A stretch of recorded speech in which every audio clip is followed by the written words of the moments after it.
I could write a book about writing this book.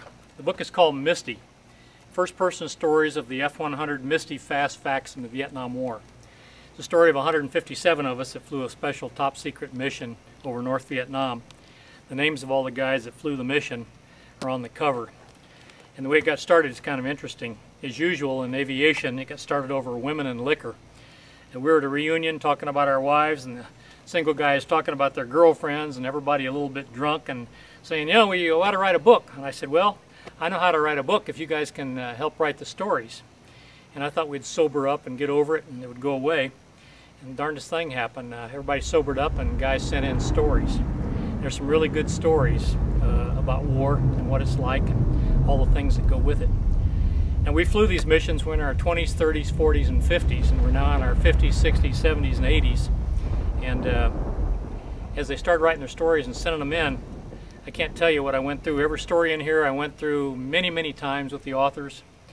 And finally the guys would get mad and say, okay, well, you just write the book. And I'd say, no, I'm not writing the book. What I'm telling you is that if we publish what you just said, both you and I are going to jail.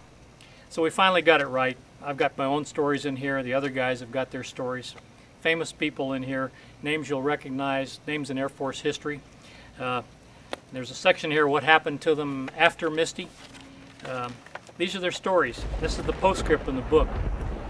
One day an old, gray, bent, and stooped former Misty will hold his great-grandson in his lap, and the young child will be fondling a dusty set of military medals, and he'll look into the eyes of his great-grandfather and ask, were you a war hero?